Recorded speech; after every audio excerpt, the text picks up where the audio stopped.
Welcome back, everybody. Today, we're going to be diving deep into something, it's a case that sent shockwaves through, I think, pretty much everyone. And it forces us to think about, can we actually tell the difference between someone who's truly talented and someone who's just really good at manipulating people? Yeah. So we're going to be tackling that question, grifter or gifted, with Larry Nassar. That's such a fascinating question. And for years, Nassar was a visionary. I mean, he was seen as this incredible figure in the world of sports medicine. Right. And he was working with some of the, top athletes at USA Gymnastics and also at Michigan State University. Yeah. But then the really horrifying truth came out. He was actually a sexual predator, and he used his position to amuse, literally hundreds of young women. Under the guise of medical treatment. Under the guise of medical treatment, yeah. Yeah, this is a case that it raises so many questions. How could someone, everyone thought he was so respected, be capable of these horrible acts? Right. And how was it possible for this abuse to go on for so long? How did that even happen? Mind-boggling. Yeah, and I've got so much stuff here. We've got articles, research, my own notes are just overflowing. Wow. It's dense. But it's crucial. Yeah. So let's just, let's unpack this together. Yeah, let's do it. Let's start with a number. Okay. A number that's really going to make your stomach drop. Over 500 athletes have said they were abused by Nassar. 500. And these accusations span decades. Wow. Yeah, hundreds of women, many of them minors, were abused by this guy. And remember, he was in a position of authority and trust. It's almost too big to really understand. And it just immediately makes you think, were there signs, along the way, were there red flags that people just, I don't know, didn't see, ignored? Right. Well, so let's go back. Nassar's career began back in 1986. He was an athletic trainer with USA Gymnastics. And at the same time, he was also volunteering. He was working with this youth gymnastics coach named John Geddert. Okay. Now, both Geddert and the gym that he later opened would later be named in lawsuits. They said that they failed to protect the young athletes. So even way back then, there were already connections to people and places that would be part of this huge scandal. Yeah. Pretty unsettling. Okay, so what happened next? How did he go from being an athletic trainer to this, almost godlike figure in sports medicine? So he climbed the ranks. He got a doctorate in osteopathic medicine in '93, and then just 3 years later, boom, in 1996, he's appointed the National Medical Coordinator for USA Gymnastics. Wow, that's a massive role. That gives you access to, the most elite athletes in the country. The best of the best. Yeah, vulnerable probably. Absolutely. Okay, so was this appointment, was it just him being super talented and working hard, or was there something else going on, something darker? Was he already using his charm and his influence to kind of manipulate the system? That's the million-dollar question. Yeah. And here's what's even more disturbing. Even before this big appointment, there were allegations of abuse. Really? Yeah, there was a lawsuit in 1994. An Olympic medalist said that Nassar had abused her starting when she was just 12 years old. Wow, this lawsuit was 2 years before he even got that job with USA Gymnastics. Exactly, 2 years before. So this wasn't just a few red flags being missed. This was a pattern of abuse allegations. Yeah. Why wasn't this investigated? I know, it's so frustrating. That lawsuit, we're not totally clear why, but it didn't lead to any action against Nassar at the time. He was just allowed to keep working with these young athletes. His reputation was totally fine. It's a huge, huge missed opportunity. It really is. Yeah, who knows how many other instances of abuse could have been prevented. Oh. It's really sad. It shows you how power and reputation can sometimes shield people from having to face consequences. Okay, so if that was the first missed opportunity, what ultimately brought him down? What finally exposed his crimes to the whole world? So the turning point came in 2016. The Indianapolis Star did this amazing investigation. Oh, yeah. They published a bunch of articles. They were talking about sexual abuse allegations within USA Gymnastics, and Nassar was right at the center of it all. Yeah, I remember that. I remember reading those articles. It was Rachael Denhollander who first publicly accused him. Yes. Right. You're absolutely right. It was Rachael Denhollander. And she made this really courageous decision to waive her anonymity. Yeah. She knew she was going to face scrutiny, potential backlash, but she did it anyway. And her story, when it was published in the Indianapolis Star, it just blew the whole thing open. It wasn't whispers and rumors anymore. It was a huge scandal. A huge scandal. Yeah. And this was decades after those initial allegations. Decades. How did he manage to do this for so long? What were his methods? How did he manipulate so many people for so many years? Well, you have to understand, Nassar, he was incredibly charismatic. Really? Oh, yeah. Very charming. Hmm. He built this image of himself as this, like, caring, dedicated doctor, someone who really wanted to help his patients. So he wasn't like some creepy, obvious villain. He could present himself as this trusted figure. Yeah, I mean, parents would feel comfortable leaving their daughters with him. Wow. That's what makes this case so disturbing. He used his charisma and his authority to groom his victims, Groom them. Yeah. groom their families, Wow. and even his colleagues. He made this whole environment where his actions didn't seem like abuse. He made them seem like a legitimate part of medical treatment. So this appearance of like legitimacy, this was like a big part of how he was able to operate undetected for so long. Absolutely. He manipulated people into thinking that what he was doing was not only okay, but it was beneficial. Wow. So to really get how he pulled this off, we need to look at his tactics, We do. like the specific ways he would twist people's trust and take advantage of that doctor-patient power dynamic. Yeah. Yeah. Okay. So let's get into those tactics. Let's break down how he manipulated people. What did his victims say about him? Like, how did he come across to them? Okay. So a lot of his victims said that he was super attentive and caring. Like he would really go out of his way to make them feel special. Special, yeah. Yeah, he would ask them about their lives, their families, their dreams. He'd give them gifts, special treatment. They really felt like they were his favorite. So it wasn't just treating their injuries. It was like building a relationship, Yes. fostering this sense of closeness and trust. Yeah. That's a classic grooming, isn't it? It's textbook grooming. Mm. And grooming, it's this deliberate process that predators use to lower a victim's defenses. Right. They make them more vulnerable to the abuse. I sense. So Nassar, he was a master of this. He knew how to exploit people's vulnerabilities. Exactly. He knew how to make his victims feel like they owed him something, how to isolate them from people who might try to protect them. Absolutely. And it wasn't just the athletes he was grooming, was it? He was also manipulating their families, the people who should have been looking out for them. Exactly right. He'd often involve the parents in the treatments. Oh, wow. He would explain what he was doing in a way that sounded really scientific and legitimate, and he would position himself as a partner in their daughter's success. He would tell the parents, "I have your daughter's best interests at heart." So he was creating this, like, web of deception that involved not only the athletes, but their families, too. Exactly. It's terrifying to think about how good he was at manipulating everyone around him. Yeah. And the fact that he was able to do this for decades, it's just, I don't know, it's almost too much to process. It's a lot. It is. It's a case that really forces us to look at some difficult truths about human nature, about how trust can be betrayed, Yeah. and about how the systems that are supposed to protect people, sometimes, they fail. Yeah. And it goes back to that big question we started with, grifter or gifted? Because it seems like he was both, in a way. He was this really skilled doctor. Yeah. He was dedicated to his patients, at least it seemed that way. Right.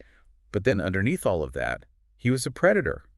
And he built this whole persona to hide his crimes. Yeah, it's disturbing. It shows you that appearances can be really deceiving. Yeah. And even someone who seems really respected can be capable of terrible things. This is just, we've just scratched the surface here. The tip of the iceberg. Yeah.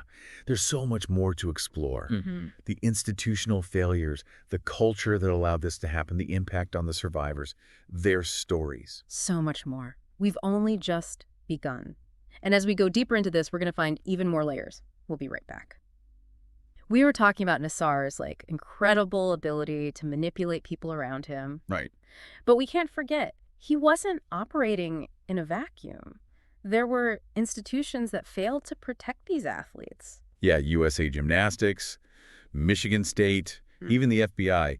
It's hard to believe that multiple organizations could fail so badly. I know, it's shocking. Where do we even start unpacking all of that? Well, I think a good place to start is with USA Gymnastics. Okay. I mean, this organization, it should have been a safe place for these athletes. Absolutely. But their handling of the complaints against Nassar was terrible, just appalling. Yeah.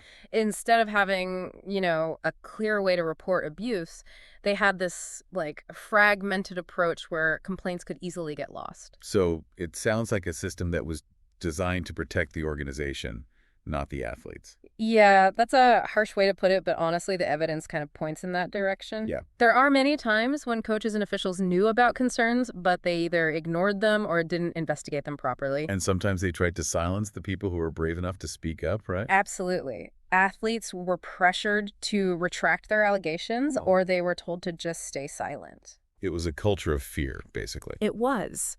And it allowed Nassar to continue abusing these young women for way too long. It makes you so angry to think about how many athletes suffered because people in power wanted to protect the institution more than the people they were supposed to be serving. It's infuriating. It is. Okay, so what about Michigan State University? Right. So Michigan State, they also failed to protect their students. Who did? Nassar worked there for almost 20 years. Wow. And during that time, there were so many complaints against him. Were these similar to the ones filed with USA Gymnastics? Yeah, a lot of them were about inappropriate touching during medical exams. And Michigan State, they knew about this and didn't do anything. They didn't take any real action. No, they did some investigations. Okay. But they were flawed. They were incomplete. And they often dismissed the allegations, said it was just misunderstandings. Or misinterpretations of medical treatment. Exactly. They had the chance to stop him, but they looked the other way. It's almost unbelievable that this could happen at a university. I know. You mentioned the FBI. What was their role in all this? The FBI, their involvement, or really their lack of involvement, it might be the worst failure of all. Really? They received reports about Nassar's abuse as early as 2015, but they completely messed up the investigation. So they knew, and they didn't do anything. Why? Well, it's complicated, but basically they just didn't take it seriously enough. Right. They didn't interview witnesses properly. They didn't document evidence. They didn't even open an official investigation for like a whole year. Oh, year. A year when Nassar was still free to abuse these young women. It's just mind-boggling that an organization that's supposed to protect people could make such huge mistakes. It really is. The Department of Justice's Inspector General actually looked into this. Okay. And they found that the FBI agents involved, they'd violated policies. They'd made some serious errors in how they handled the case. So it wasn't just incompetence, it was negligence and maybe even cover-up. It's possible. It just makes you wonder, how deep does this go? Yeah. And a lot of the survivors and their families, they still feel betrayed. You know, they were abused by this doctor they trusted, and then the institutions that should have protected them, they failed them too. And it all goes back to our question, right? Grifter or gifted? Grifter or gifted, yeah. There. Because Nassar was a master manipulator. He didn't just manipulate individuals, he manipulated whole systems. That's right. And he was able to exploit these institutions and continue his abuse for decades. This case, it's so important because it's not just about one man. Right. It's about how a culture of silence can protect abusers. It's about how people don't want to believe victims. It's about how institutions care more about their reputation than about doing what's right. Yeah, it's a huge systemic failure. And we need to examine it really closely if we want to stop something like this from happening again. Absolutely. We've talked about Nassar's grooming tactics. We've talked about how institutions failed. But I think we need to shift gears a bit and talk about the victims. Yeah. What was the impact of his abuse on these young women? The impact was devastating. Yeah. Many of them are still dealing with trauma. They have anxiety, depression, PTSD. They have trouble trusting people, especially authority figures. It breaks your heart to think about the pain he caused. It does. And these weren't just statistics. These were real people with dreams and families. Did any of them share their stories during the legal process? Yeah, during Nassar's sentencing, over 150 women gave impact statements. Wow. It was incredible and incredibly moving. Yeah. Olympic champions, Simone Biles, Aly Raisman, they shared their stories. It was powerful. They stood up in court and faced him. They did. It must have taken incredible courage. I can't even imagine. Can you tell me about one of these statements? Yeah, one that sticks with me is Kyle Stevens's. Nassar started abusing her when she was 6 years old. Oh, my God. And it went on for years. She talked about how the abuse stole her childhood, her sense of self-worth, how it made her unable to trust people. And she looked right at Nassar and said, "Little girls don't stay little forever. They grow into strong women that return to destroy your world." Wow. That is so powerful. It was. It's amazing that these women were able to survive this abuse and then also find the strength to speak out against him. And against the institutions that failed them. Their voices, they helped bring Nassar to justice. They did. And they started this national conversation about sexual abuse in sports. It was huge. Yeah. Their testimonies had a ripple effect, didn't they? They did, definitely. I feel like we're seeing more and more survivors of abuse come forward, not just in gymnastics, but in other areas too. You're right. The Nassar case was like a turning point. It It was. made people realize how big this problem is, and it forced organizations to take a hard look at their policies and their culture. To make sure they're actually protecting people.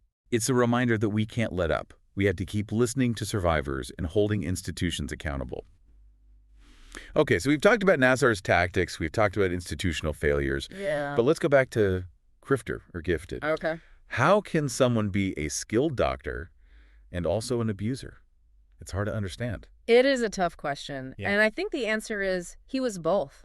Nassar was definitely gifted as a doctor. He knew his stuff, and he was good with patients, but he was also a master manipulator. He used his skills and his charm to trick people. It's scary to think that someone can be so talented and also so dangerous. It is. It shows us that we can't just assume that someone is good because they're talented or charming. Yeah. Nassar's case shows us that we have to be careful. We can't just blindly trust people. Especially people in positions of power. Exactly. Nassar's legacy is a complicated one. It is. He caused so much pain and betrayal, but the survivors, their courage and resilience, that's part of his legacy too. It is. They've inspired so many people to speak up, to break the silence, to fight for a better world. Absolutely. This has been a difficult conversation, It has. but it's been an important one. It has. It shows us how humans are capable of both good and evil. Yeah. And it reminds us that we have to hold institutions accountable. We do. Yeah, But I think it's important to end on a note of hope. I agree. This case exposed a broken system, It did. but it also sparked a movement. It did. A movement for change. And that movement is powered by the courage of the survivors It is. and by all the people who are working to create a world where abuse isn't tolerated. And that's a legacy worth fighting for. We've really gone deep on this one. Nassar's manipulations, the institutions that failed, the impact on all those survivors.